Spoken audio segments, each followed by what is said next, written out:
Olá, olá, olá, professor Irineu Ruiz, mais vezes com você aqui no nosso canal do YouTube, passando hoje para darmos seguimento à nossa aula de Lei Orgânica Nacional do Ministério Público. Mas antes, não esqueça de deixar o like, de compartilhar esse conteúdo, de se inscrever no nosso canal e também de ativar o sininho para você receber as novidades. Então, na aula passada estávamos falando aí da questão da lei orgânica, trazendo para você todos os princípios institucionais do Ministério Público e demais normas. Lembrando para você que a nossa lei orgânica nacional, ela é uma lei nacional, uma lei editada pelo Congresso Nacional, e esta lei ela vai trazer as regras básicas para todos os ministérios públicos estaduais do Brasil.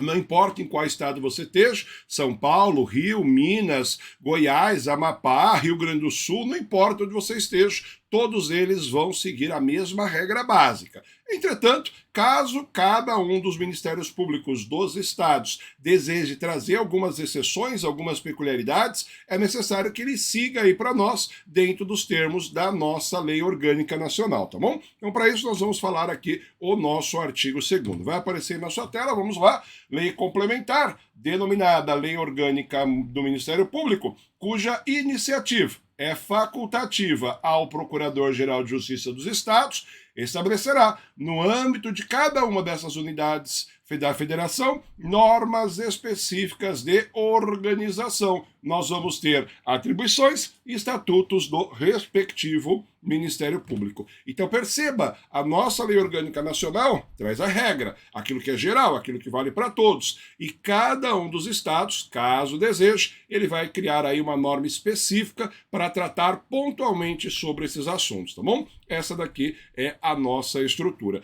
O estado de São Paulo, ele tem sua lei orgânica estadual, o estado do Rio, e a maioria dos estados, até onde eu sei, eles têm as suas respectivas leis orgânicas. Quando você estiver estudando para concurso, fique esperto no edital. Se for edital do MPE, certamente a banca vai reportar a você a qual é a lei estadual que trata da lei orgânica do estado em relação ao MP. Se você estiver prestando o CNJ, o CNMP, perdão, aí não vai fazer sentido porque ele só vai te cobrar aí a lei orgânica nacional, tá bom? Vamos lá, artigo 2º, ponto importante aqui, ó, a organização, as atribuições e o estatuto do Ministério Público do Distrito Federal e Território, aqui chamado MTDFT, tá bom? Serão objetos de lei orgânica do Ministério Público da União. Então perceba, o Ministério Público do Distrito Federal e Território, ele não segue a lei orgânica nacional do Ministério Público. Ele vai seguir para nós aqui a lei orgânica do Ministério Público da União. Então nada disso que nós estamos fazendo aqui vai ser aplicado a ele, tá bom? Vamos lá, avançando. O artigo 3º agora, ele traz para nós a autonomia do Ministério Público. É bastante importante você lembrar que o MP goza de 3 autonomias: autonomia funcional, a autonomia administrativa e também a autonomia financeira. A autonomia funcional, eu falei para você na aula passada, que é um dos princípios institucionais do Ministério Público. É importante você ter muito claro a figura da autonomia funcional ou independência funcional, aqui eles são vistos como sinônimos, tá bom? Agora, a autonomia administrativa e a autonomia financeira. O Ministério Público ele vai tomar as suas próprias decisões na via administrativa e também no momento em que ele estiver analisando ou gerindo, gastando o seu próprio dinheiro, ele também possui a sua autonomia. O artigo 3º, ele traz para nós um rol meramente exemplificativo dos principais casos onde você consegue ver a autonomia do Ministério Público, tá bom? Vamos lá, para tanto, eu vou compartilhar novamente minha tela contigo. Vamos lá. Ao MP é assegurada autonomia para praticar atos próprios de gestão. Então perceba, o Ministério Público vai praticar os atos de gestão, aqui entendidos como ato de gerência, de administração dos bens públicos, ao ato de administração do patrimônio da administração que pertence ao Ministério Público. Então essa gerência cabe ao próprio Ministério Público. Por isso, nós podemos dizer com toda certeza, o MP é um órgão autônomo, tá bom? Vamos lá, avançando. Inciso 2, é assegurado ao MP autonomia para praticar atos e decidir sobre a situação funcional e administrativa do pessoal, ativo e inativo, tanto da carreira como dos serviços auxiliares, organizados em quadros próprios. Então, toda a situação funcional administrativa dos nossos agentes públicos, seja ele membro do MP ou seja ele serviço auxiliar, vai ser tomado pelo próprio Ministério Público. Seja da ativo ou seja da inativo, o Ministério Público Público irá tomar da mesma forma as nossas respectivas decisões, tá bom? Vamos lá, o nosso próximo preceito aqui, inciso 3. Ao MP cabe a autonomia de elaborar suas folhas de pagamento e expedir os competentes demonstrativos. Então vamos lá, o MP ele vai elaborar a própria folha de pagamento, então isso demonstra que ele possui uma certa autonomia dentro da nossa estrutura, uma certa não, bastante autonomia, né? E se você parar nesse momento aqui, fechar os olhos e você conseguir visualizar aí a estrutura do seu concurso, fecha o olho e visualiza o seu primeiro olerite. Você fala, caraca, professor, é possível ter o meu olerite? Sim, é possível. Quando você passar no seu concurso, você vai ver aí a questão do seu olerite focado aí, trazido para você pelo próprio Ministério Público, tá bom? Vamos lá, próximo inciso. É assegurada MP autonomia para adquirir bens e contratar serviços, efetuando a respectiva contabilização. Então perceba, o MP ele mesmo vai adquirir os seus próprios bens e ele vai contratar o seu serviço. Se ele está adquirindo os bens, ele está comprando as coisas de diversas formas ou contratando serviços. Aqui o que você tem que lembrar, lei de licitação. A nova lei de licitação, a 1433, tem que ser observado pelo Ministério Público. E tudo que ele gerar, tudo que ele adquirir, tudo que ele contratar, ele tem que efetuar a respectiva contabilização, tá bom? Vamos lá, próximo dispositivo. É assegurada a autonomia ao MP para propor ao Poder Legislativo a criação e a extinção de cargos, bem como a fixação e o reajuste dos vencimentos de seus membros. Então aqui no inciso 5, ele está falando dos membros, e o inciso 6 ele tem a mesma redação, mas falando dos serviços auxiliares. Então, o que o MP vai fazer? Ele vai propor perante a Assembleia Legislativa do Estado tanto criação quanto extinção dos cargos, bem como a fixação e o reajuste dos vencimentos, tanto dos membros quanto dos demais servidores que trabalham dentro do Ministério Público, tá bom? Isso traz para ele a certa autonomia. Olha, ele pode decidir o que vai ser feito dentro da sua própria estrutura, tá bom? Vamos lá.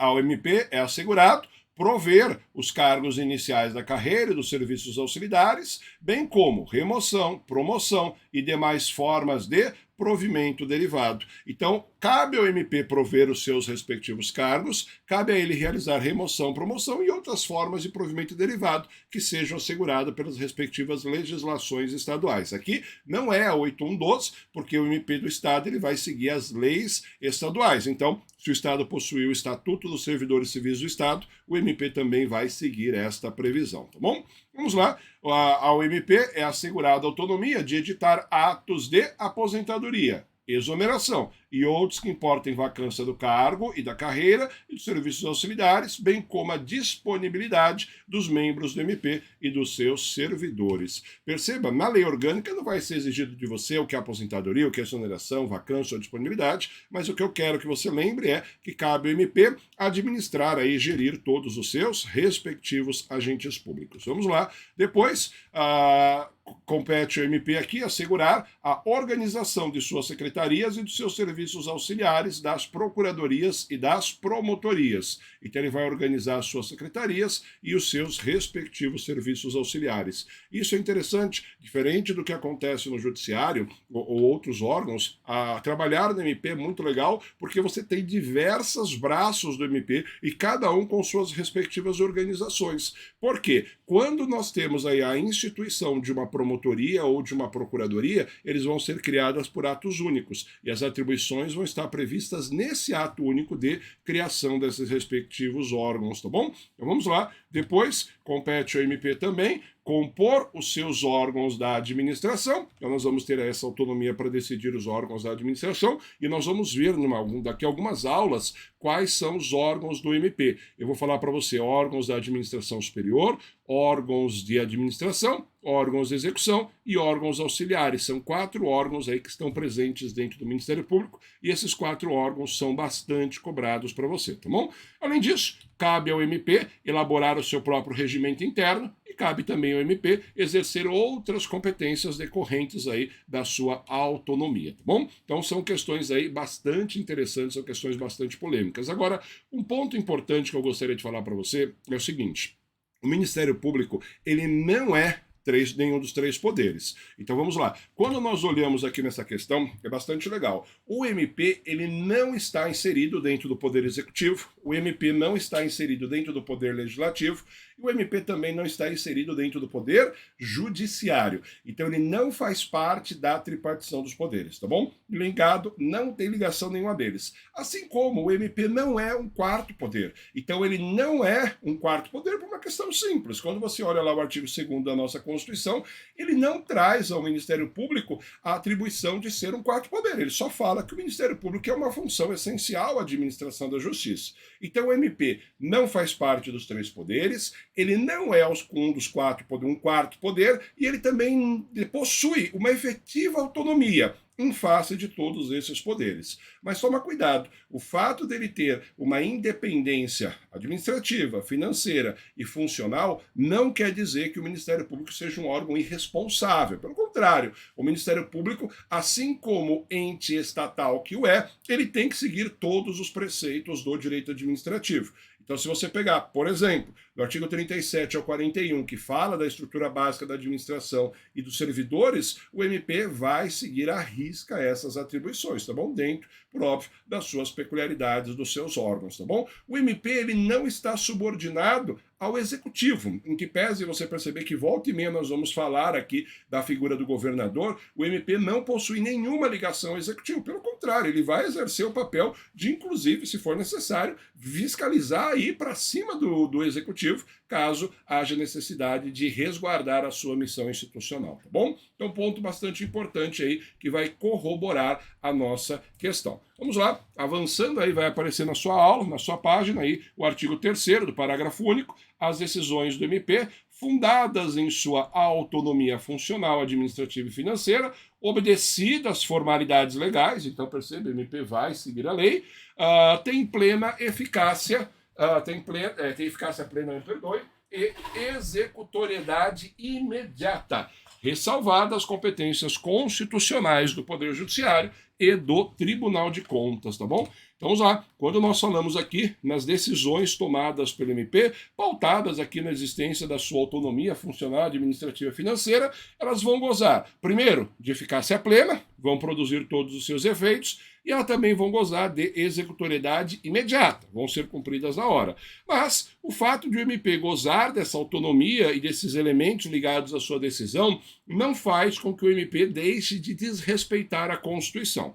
Então, o nosso legislador aqui é bem claro, olha, ressalvadas, existe a exceção, a competência constitucional do Poder Judiciário, aqui nós estamos falando, eu gostaria que você marcasse aqui, ó, reserva constitucional de jurisdição. Reserva constitucional de jurisdição. O que eu estou falando para você? Existem alguns elementos onde a Constituição permite a prática de algum ato, desde que haja autorização do Poder Judiciário. E aqui, só para esclarecer a título de exemplo, a interceptação telefônica. A interceptação telefônica ela é admitida no nosso ordenamento jurídico em caráter excepcionalíssimo, então não é qualquer circunstância que vai gerar interceptação, mas essa decisão ela tem que ser tomada pelo juiz de direito, então tem que ser o juiz, dentro de um processo, ou um inquérito policial, ou um processo judicial, onde a autoridade policial permita que faça essa interceptação para fins únicos e exclusivos de processo penal. Então, por exemplo, o Ministério Público, ele gostaria de fazer a interceptação telefônica do meu telefone, ou do seu, tanto faz, ele precisa da autorização judicial, tá bom? Reserva constitucional de jurisdição. Um outro ponto que é bastante importante é que o MP tem que respeitar também as competências constitucionais do Tribunal de Contas, na qualidade de órgão auxiliar da fiscalização do nosso Poder Legislativo. O Tribunal de Contas aí vai auxiliar na fiscalização das contas do Ministério Público e, como tal, o nosso membro do MP, a nossa estrutura da promotoria, da procuradoria e de todos os outros órgãos vão seguir a previsão da nossa estrutura do TC, no caso, como é órgão estadual, TCE, tá bom? O Tribunal de Contas do Estado. Vamos lá. O Ministério Público elaborará sua proposta orçamentária dentro dos limites estabelecidos na LDO encaminhando-a diretamente ao governador, que a submeterá ao Poder Legislativo. Então vamos lá.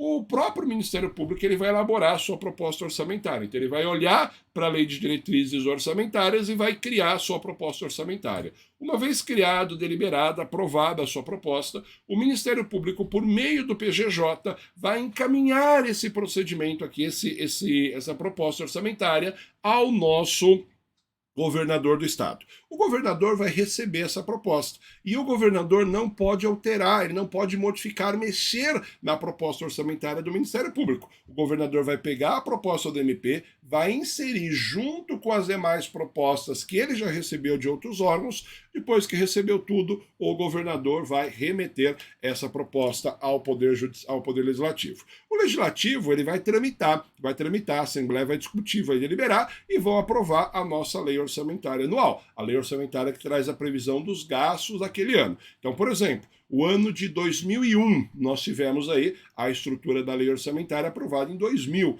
e assim sucessivamente, tá bom? O ano anterior, eu aprovo a proposta orçamentária do ano seguinte. Agora vamos lá. Uma vez encerrada essa discussão na Assembleia Legislativa, teve toda a tramitação seguindo as normas internas da Assembleia, seguindo as constituições federais e estaduais, foi aprovado. O Ministério Público ele sabe qual que é o valor do orçamento dele para o ano, mas o MP não vai receber todo esse dinheiro de uma vez. Esse dinheiro ele vai ser fracionado, ele vai ser dividido. E aí surge aqui o parágrafo 1º do artigo 4º, onde ele traz para nós que os recursos correspondentes às suas dotações orçamentárias próprias e globais, compreendidos créditos suplementares e especiais, serão entregues até o dia 20 de cada mês, sem vinculação a qualquer tipo de despesa. Então perceba, o MP vai receber o dinheiro que lhe cabe naquela respectiva cota até o dia 20 de cada mês. Recebendo esse dinheiro, ele vai arcar com o pagamento das suas contas. E quando a nossa lei orgânica fala sem vinculação de qualquer natureza, significa dizer que quando o executivo ele entrega a cota parte do Ministério Público da lei orçamentária, ele não pode determinar que esse dinheiro seja gasto com essa ou com aquela despesa. Cabe ao MP seguir ou não a lei orçamentária, tá bom? Mas, professor, o MP pode não seguir? Se ele não seguir, por óbvio, ele vai suportará a respectiva responsabilidade, tá bom? Beleza? Vamos avançando aqui.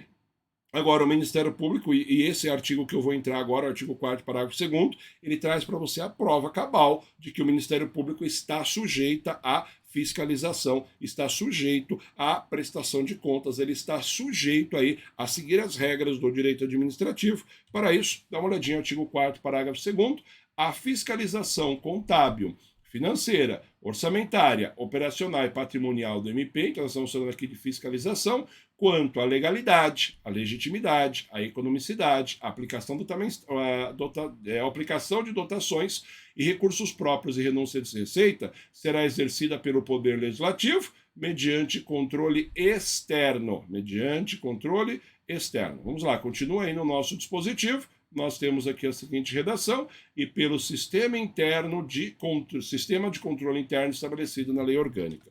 Toma bastante cuidado, porque quando nós falamos de controle externo, nos remete à ideia do Tribunal de Contas. O Tribunal de Contas não é órgão responsável por fiscalização, ele é órgão auxiliar de fiscalização. Então ele não vai fiscalizar, ele vai receber as informações, aí ele vai auxiliar na fiscalização. Então cuidado com pegadinhas da sua prova. Então, o órgão pelo qual o MP vai entregar as informações para fazer o controle externo é o Poder Legislativo. No caso, como o MP é um órgão estadual, nós estamos falando da respectiva Assembleia Legislativa, tá bom?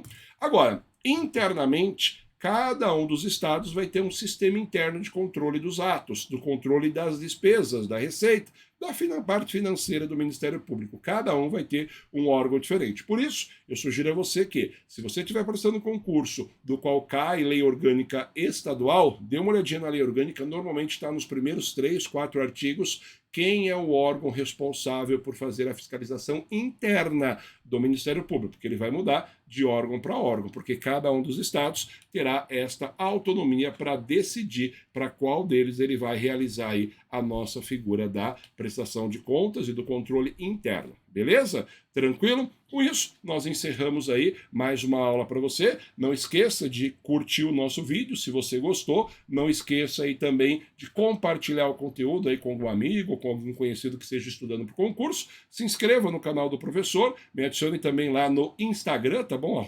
@Irineu Ruiz. E também, se você puder, assine o sininho aí para você receber as novidades do nosso canal. Então, forte abraço, até o próximo encontro. Tchau, tchau!